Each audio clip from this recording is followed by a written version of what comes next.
On a Thursday afternoon, I ascended to senior partnership, an achievement conveyed by none other than Cyprian, our managing partner, a man known for his frugal use of words and reluctance to bestow praise. His handshake in the presence of the executive board signaled my long-awaited triumph.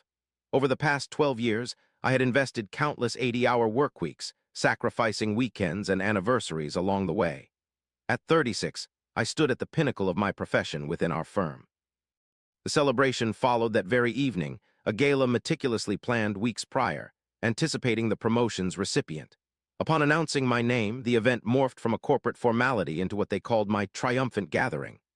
The setting was our building's rooftop terrace, adorned with glass railings and atmospheric lighting, offering a panoramic view of the city where I had constructed my professional reputation. Despite my anticipation, I should have felt elated. Instead, I was standing in the shadows of my balcony, observing my wife draft a message to terminate our marriage. Her name is Elowen. We had been married for 8 years. She was striking, with high cheekbones, dark hair that glimmered, and eyes capable of transitioning from warm to calculating in an instant. When we initially crossed paths, I was a junior associate swamped by case files, while she harbored aspirations that transcended the filing room.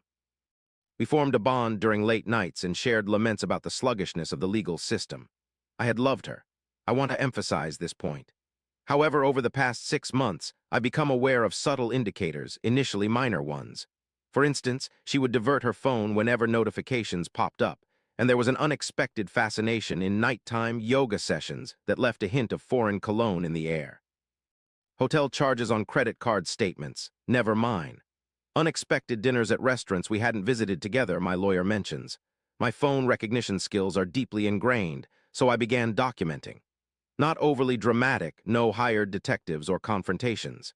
Instead, a quiet observation with screenshots of discrepancies and time-stamped logs securely saved. I learned her routines, spotted inconsistencies in her narratives, and traced the borders of my suspicions but couldn't prove them yet. Then I found Mordred Thorne's name. Associate at Draven and Associates, our rival firm on every significant case. He was the opposite of me, charismatic versus methodical, flamboyant versus precise. We clashed in court thrice. I defeated him twice. Apparently, he found a way to balance the scales, and their connection surfaced through an overlooked forwarded email she hadn't deleted, a business dinner that coincided with one of her claimed yoga nights. Without much difficulty, it became clear to me. No detective was necessary. All that was needed was patience and access to her cloud backups, something she hadn't considered separately securing from her phone. The affair had lasted 7 months, yet I did not accuse her or demand answers. Instead, I employed my expertise, consulted our attorney Alistair 6 months ago. He was a traditional lawyer, one who valued handshake agreements and absolute confidentiality. I presented the situation objectively, devoid of emotion, and posed him a straightforward question. How can I safeguard myself? His response suggested a post-nuptial agreement. We already had such an arrangement, a routine document we'd signed 3 years ago upon my promotion to junior partner and our assets becoming substantial. The contract contained a provision allowing for a $2 million loan for living expenses upon marital dissolution, given separation was initiated through proper legal means. However, Alistair uncovered a loophole in the stipulation. Proper legal channels were defined as delivery by certified mail or personal declaration before a mediator. No mention of text messages or digital communication was made. Crucially, it also included ambiguous language about honorable termination, which might exclude separations initiated during periods of professional or public image weakness. We subsequently amended the contract. In a silent and lawful manner, with every detail scrutinized and notarized, the revised contract incorporated what Alistair referred to as a disloyal termination clause. If a separation was instigated electronically during a company-approved event, particularly any event that could potentially harm my professional standing due to an unexpected personal scandal, it would be deemed as an attempt to tarnish my reputation. The consequence would be forfeiture of severance benefits and the liquidation of joint assets in my favor. It was sealed 4 months prior, yet she barely glanced at it. I presented it during a lazy Sunday morning, casually mentioning it was merely an update to reflect my new remuneration framework, and she signed absent-mindedly while browsing her phone. I watched as she put her signature on the 12th page and felt nothing. That was when I realized our marriage had ended, but I waited. I needed to make sure she would activate the clause herself. I hadn't taken the first step. It would have granted her the anticipated $2 million. I wanted her to take action, and I needed that action to trigger my protective measures. Tonight, during the climax of my own promotion ceremony on the balcony, I received precisely what I had been anticipating. Stepping out into the shadows to locate her, I found her there. The gala was bustling with 200 people dressed formally, champagne bubbling. The city lights sprawled beneath us like a carpet of stars. I'd been circulating among guests when I noticed a conspicuous absence and discovered her on the secluded side balcony, isolated from the main terrace by a row of decorative plants. She was leaning against the railing, her phone casting light in the darkness. I had intended to surprise her for a private moment away from the crowd while holding 2 glasses of premium champagne, Dom Perignon, a beverage only brought out by the firm for significant celebrations. Instead of stepping 6 inches away from her, I scrutinized the name on her screen, Mordred. I stood frozen, breathless, observing. Her fingers danced swiftly over the screen. Even in the dim light, each typed word was visible to me. Completion. The gala serves as an ideal disguise, sending "I'm departing you" message to Vesper now. Upon receipt, our separation agreement activates, granting me the $2 million maintenance allowance before he can retaliate. Meet at the hotel. She took a pause, reread the text, and smiled, then began composing a new message thread. My name surfaced at the top, followed by her typing. "I can no longer endure this. I'm leaving. I've attempted to make this work, but we've drifted apart. My lawyer will contact you regarding the separation. Refrain from attempting to reach me." Brief and impersonal, devoid of emotions enough to appear conclusive yet general enough to evade any accusations that could jeopardize the financial settlement. Standing there like a specter in a well-tailored suit, I observed Elowen press send.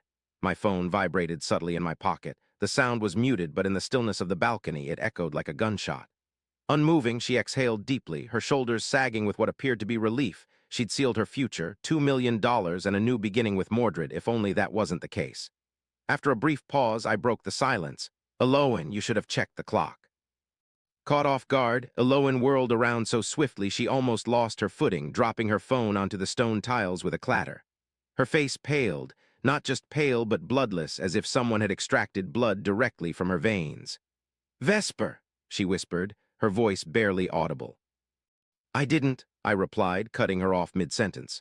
From my pocket, I drew out my phone and displayed it to her, the screen facing her, but I wasn't showing her the breakup message.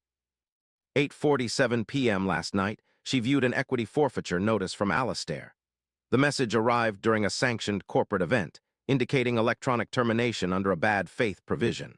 According to the post-nuptial agreement section 7, 3b, this clause had been activated, rendering all separation benefits null and void. Immediately following, asset liquidation procedures were initiated. As Elowen stared intently at the screen, she read the message 3 times, her lips moving silently as her mind struggled to grasp its contents. "What's this?" she asked, her voice quivering. "What are you saying?" I carefully placed the champagne glasses on the railing, a deliberate and controlled action. I had rehearsed this moment countless times and intended to maintain my composure now. 6 months ago, in a composed and businesslike manner similar to my demeanor during depositions, I began observing discrepancies in your schedule. Card transactions on our credit cards inconsistent with the locations you claimed. A pattern indicative of substantial time spent with another person. You remained silent, no words escaped. I didn't accuse or create a scene. Instead, I acted as I often do. I prepared. I amended our post-nuptial agreement, the one you signed 4 months ago, without reading it. Recognition dawned in your eyes. Yes, the updated compensation section, specifically 7.3 subsection B, the bad faith termination clause.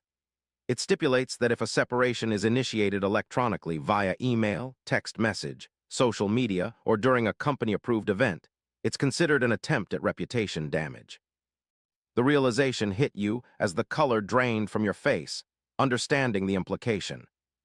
The separation clause you relied on, the $2 million in lifestyle maintenance, is only applicable through proper legal procedures. Text messages don't meet this criteria, and initiating a separation during my promotion gala, an event designed to celebrate my professional success, that's not just improper, it's sabotage.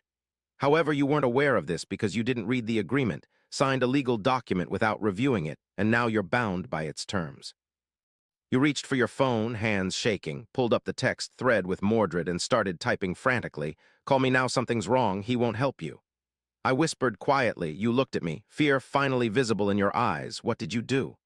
I didn't do anything. You did this to yourself. During a corporate event permitted by regulations, you triggered the forfeiture clause, thus foregoing $2 million. Instead, you get nothing. You protested, asserting ownership of assets such as the house and cars, jointly held assets subject to liquidation under Section 7(3). C, in case of bad faith termination. Tomorrow, the house will be transferred into my sole possession. The BMW is being repossessed. Your credit cards linked to my accounts were deactivated at 8:47. I showed you a phone notification confirming the freeze on joint accounts due to legal separation proceedings.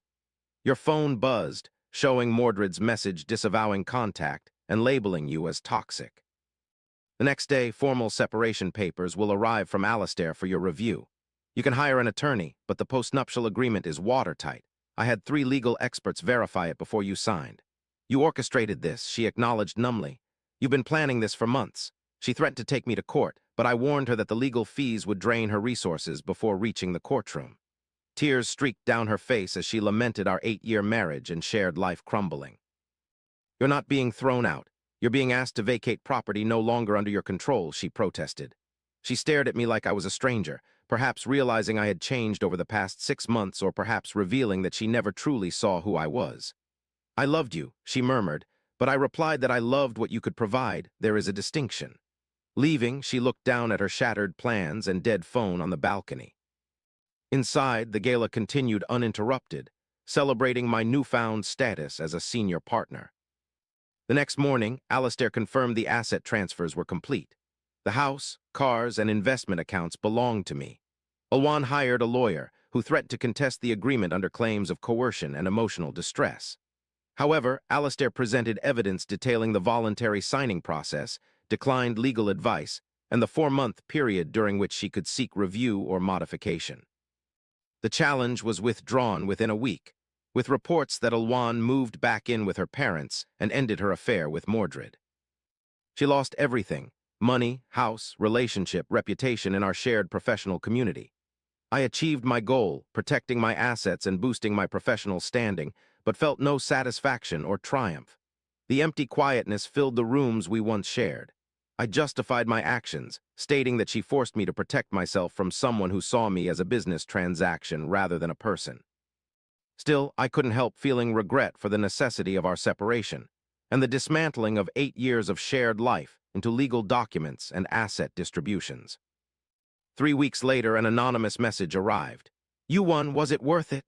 I knew it was from a borrowed phone, since hers had been terminated as part of the family plan. I studied that message for a long time before deleting it and returning to work. As a senior partner, I made tough decisions, executed necessary strategies, and won cases, even when those cases were my own life. Sitting in my house, I realized that I didn't destroy Elowen. She destroyed herself by treating our marriage like a business deal she could exploit.